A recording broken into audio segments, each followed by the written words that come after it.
Hello, my name is John Rose, and in this video I'd like to take a closer look at Tony Wright and an article that Mike Adams wrote. Now, I've had a lot of people ask me if I'm familiar with Tony Wright and his works, and there's a good reason for that, because our stories interlap quite a bit. You see, we both have studied the same pieces of the puzzle, and we see the message that's out there that we've been told about what we used to have, how we have lost our golden age. When you study all those pieces and you see what happens, you realize there's something seriously wrong with our species. All you have to do is pick up any history book or turn the news on any TV or radio station, and it soon becomes painfully obvious that there's something wrong with us.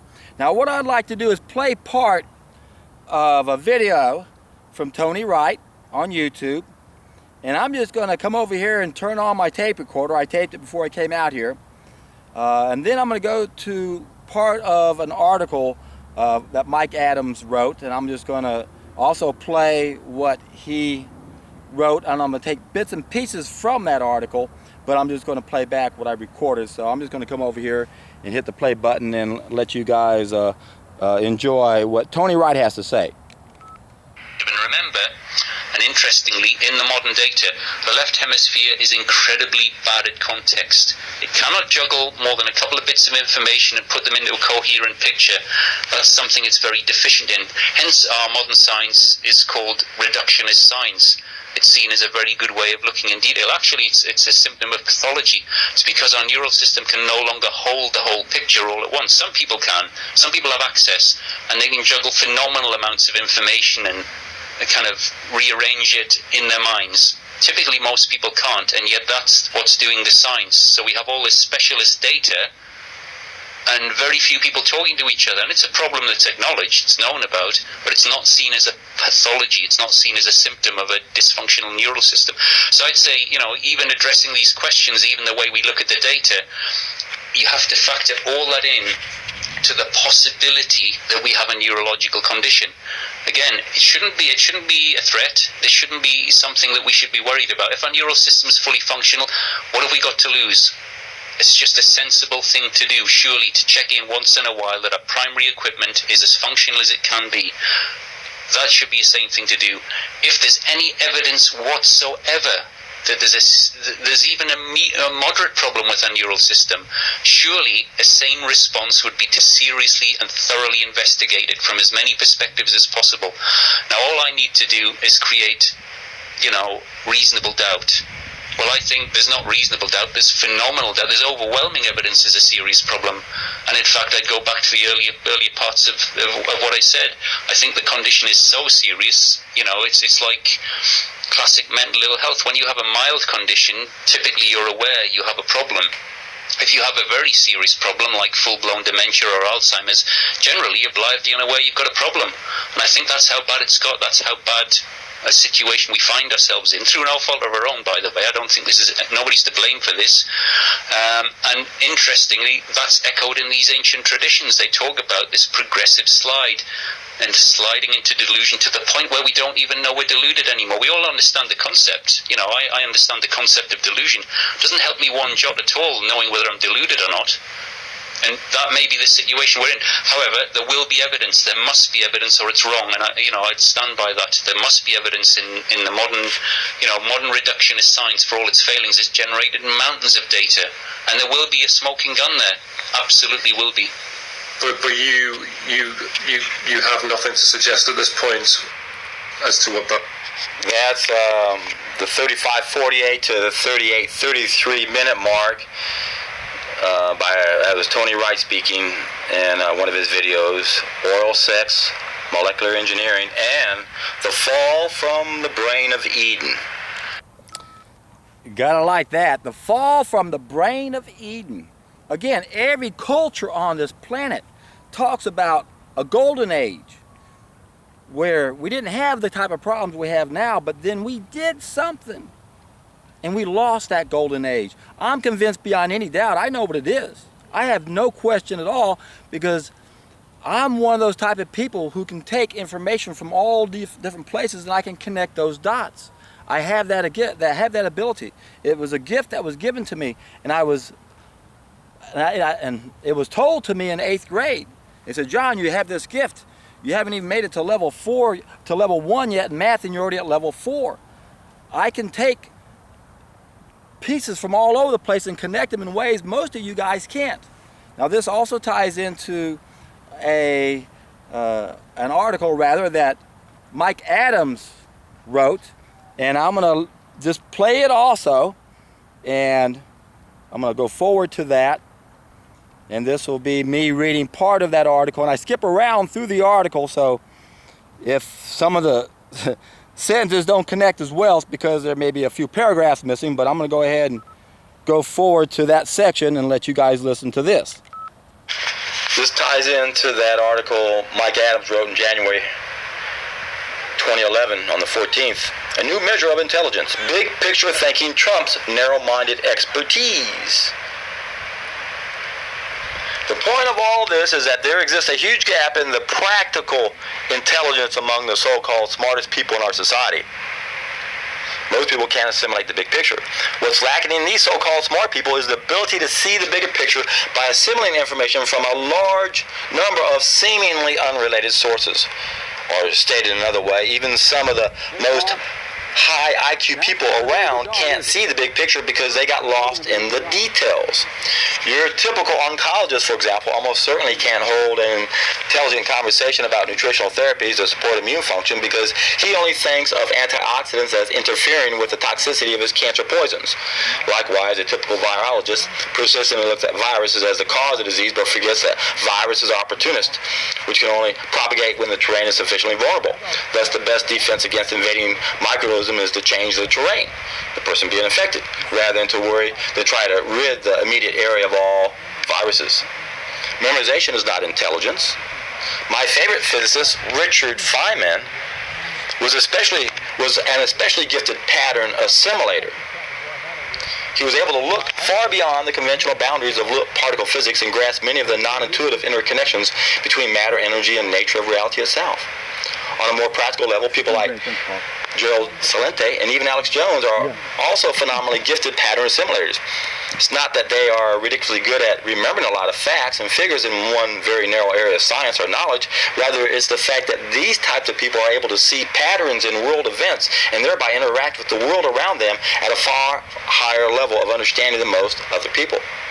The pattern behind all of that, of course, is that the agenda to control the world's food supply and soon thereafter charge monopoly prices for seeds, and the farmers used to be able to save for the free. A few people are able to see the story behind the story. These people are the meta-analyzers of the world around them.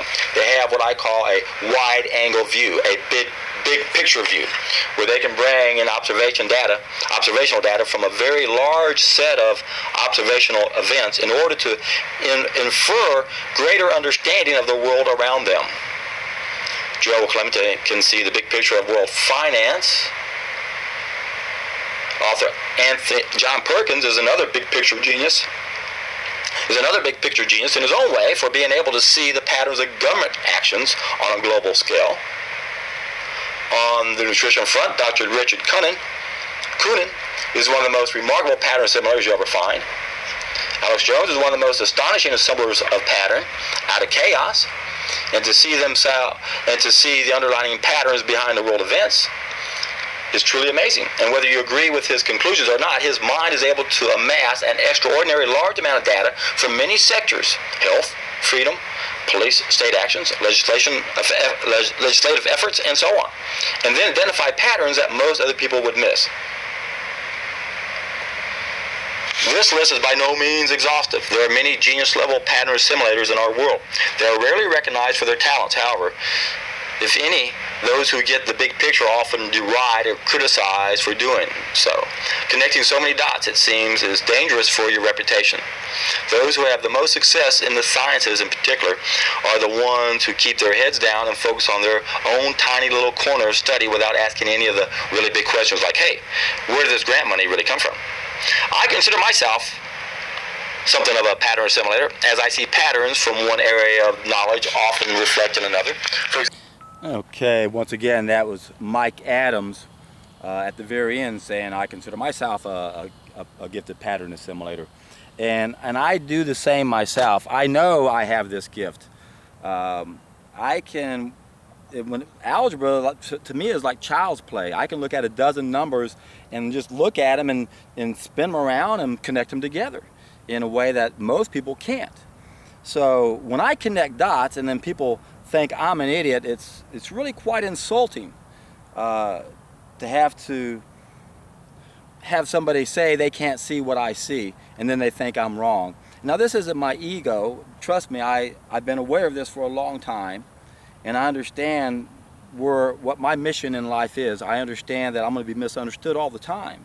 I accept that as part of my mission, and I don't, and it doesn't bother me. I almost welcome it. I expect it to a degree. But I'm so passionate about getting my message out to the masses, and when I try to help people connect dots and they don't see it, and then they think I'm an idiot and they unsubscribe to me and they take away momentum from my movement or our movement, it really upsets me.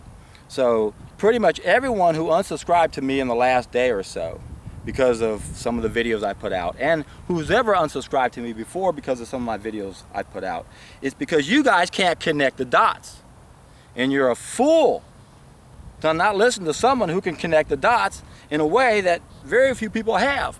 Remember, I've created a very special teaching tool to be able to show everybody how I connected these dots. I know of no one else who's been able to do that for us. I've created a tool to help us learn. The best way to help people learn is to give them the tool to learn. And that's what I did with my special teaching tool.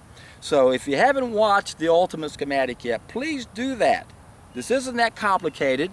Just think of it as a big flow chart or a map where I've identified all the pieces, and the beauty about this tool I created is that every piece will logically connect to all the other pieces. So I already know that if somebody asks me a question, I can in my mind go, okay, the answer to that question would be this piece number and this piece number and this piece number and this piece number and this piece number.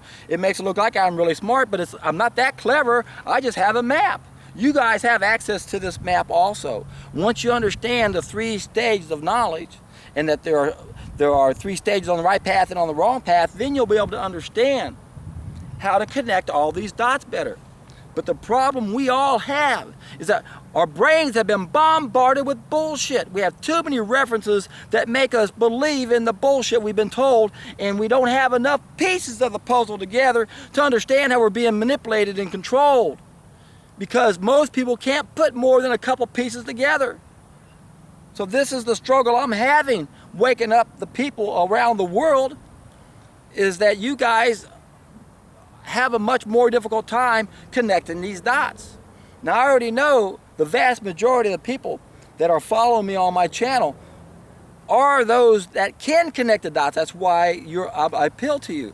And then every time I lose one of you guys, it's because you guys can't connect the dots. And then I'm challenging your belief system. You have to understand there are certain things that are really important to us. And one of the most important things is the false belief in scarcity. This is one of the most important false beliefs that the people who rule the world want us to believe in. That's why history is wrong. That's why we can't trust history. That's why history repeats itself, because we can't learn from history because we're not given the history. And when I give it to you guys, you think that there's something wrong with me. I'm telling you right now, I've connected the dots. This isn't my opinion. The information is out there. If you can connect the dots, then you can see what I can see. So go to the Ultimate Schematic and check out my special teaching tool. And have an open mind. Question everything, even what I say. That's why I encourage everyone to test an idea as time has come. You've got to prove this to yourself, number 1. The first step, get reconnected. Detoxification. Second step is de-indoctrination. Realize half the crap you believe is wrong. I'm willing to accept that because I've already thrown out so many pieces of my puzzle. I know I still have a bunch of bullshit bombarded in my brain. You guys got to accept that. And you're clinging on to bullshit that's allowing us to be controlled. So open up your mind. Sit down before fact like a little child. Empty your cup. Otherwise, you'll never learn anything. And keep in mind that the most important thing we need to understand is that we are the solution. That the world would not exist if the vast majority of us were in the state we're in. If all of us can simply be the best that we can be, this world can transform. And I know how hard it is to get people to do the right thing. That's why I added 2 preliminary steps to the only thing we have to do. Remember, and that's to satisfy 2 groups of needs. And most people aren't willing and able to do that. That's why I added those 2 preliminary steps. The first one addresses the willingness issue. That's where you test an idea as time has come. That's where you do the first of my 3-step process. That's the beginning of this process. But it's no guarantee that you're not going to become a useful idiot and support an agenda that you don't understand. Remember, there's a long-term plan to control the world. And it begins with a grassroots movement. A lot of you guys unsubscribe to me because you don't understand the real idea of environmentalism. I know a lot of you vegetarians are out there are embracing this global warming bullshit, this man-made global warming bullshit, because now you can throw that in people's face. I got a good excuse. You shouldn't eat meat. The world's going to come to the end because of you eating meat. There's a better reason not to eat meat. And that has to do with the first cause. We're not supposed to cook our food. Convince people not to cook anything, and then they won't eat the meat. That solves the problem. It addresses the issue that Tony Wright talks about. There's a disconnect. There's something wrong with our species. And what is it? It's hypoheliosis. We have an abnormally low biophoton level. I'm not convinced it's so much the left brain and right brain as much as it is the fact that we're lacking this nutrient that feeds one of our senses. Now we're senseless. Now we have only 5 senses when we're supposed to have 6. If all of us could bump up our biophoton levels, this world would transform. Now this isn't my opinion, I know. I've done this, I know. I've coached thousands of you guys, I know. This isn't my opinion. This will transform you. There's something magical about not cooking your food. And remember Plato, whatever deceives men seems to produce a magical enchantment. Well, that's cooking the food. A lot of you guys are still in denial about that. That's the only thing we got to wake up to. Once we do that, once we go upstream, once we get that knowledge we're missing and get reconnected, then we go downstream and look at how our brains have been bombarded by bullshit, and we got to take back control of the people who are ruling the world, and we start with the money. Remember, the power to tax is the power to control. The Hegelian problem reaction solution is where you create the problem and you offer the solution. And ultimately, it's going to be a global government, so it's got to be a global problem. So now it's man-made global warming. What we have to understand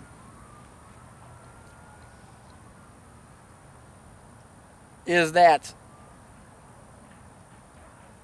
it's all about how much money we don't have. And if you think this is all about the oil companies, you have to understand who started the whole carbon tax scam. That was Ken Lay. He's an oil man. Don't you guys see how you're being bamboozled? Of course you don't. Why? Because you don't have enough pieces of the puzzle. And if you did, you probably couldn't connect them anyway. But you can connect them better if you have a tool to put them in, and then you can see it. And good luck. I know this is complicated.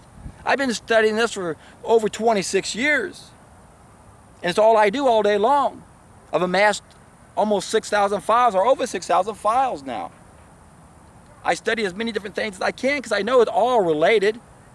And when you study enough, you're able to see the big picture, and you're able to ascertain what's really important. Is this a downstream solution or an upstream solution? Guess what? Almost everything's a downstream solution. Everyone is being distracted by not going upstream. If we go upstream and correct the very first energy mistake, we won't make the second energy mistake. I did a video on that, and I'm willing to bet that everyone who unsubscribed to me probably didn't even watch my video I did yesterday, explaining how this is a scam. It's all designed to keep us poor and tax us.